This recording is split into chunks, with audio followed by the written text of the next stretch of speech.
सातारा पालिकेचा वसुली विभाग ऍक्टिव्ह मोडवर।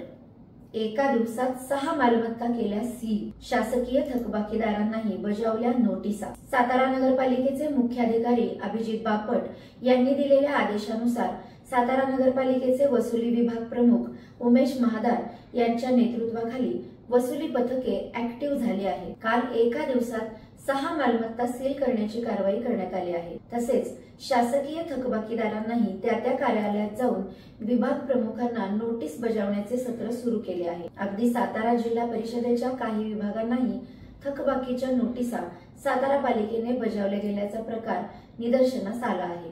कसल्याही परिस्थितीत करांचा भरणा मार्च एंडपूर्वी करावा असे आवाहन सतत सातारा पालिका करते आहे।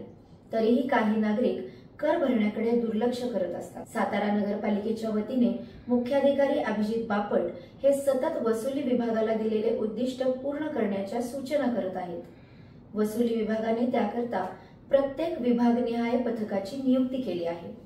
त्या पथकांच्या माध्यमातून प्रत्येक वॉर्डात कोण कोण थकबाकीदार आहेत त्यांना नोटीस बजावण्याचे काम सुरू केले आहे। त्याचबरोबर शहरातील काही शासकीय कार्यालयांकडून करांचा भरणा केला गेला नाही त्या करदात्यांनाही नोटीस बजावण्याकरता सातारा पालिकेचे कर्मचारी त्या विभागाच्या प्रमुखांना भेटून नोटीस देत आहेत। त्यामुळे वसुली विभाग ऍक्टिव्ह झाला आहे। बब्बन, आपको कलेक्टर साहिबा के हाथों से इनामी घर मिल रहा है।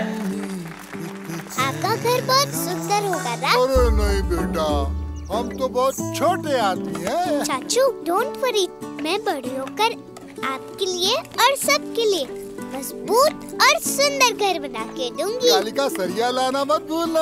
कालिका TMT सरिया कंक्रीट से करे मजबूत जोड़ और भूकंप, संग, आग से लड़कर घर को दे दीर्घायु। कालिका सरिया मैं भूली नहीं। बेटिया आप कलेक्टर। कालिका TMT, फैसला जो मजबूत हो।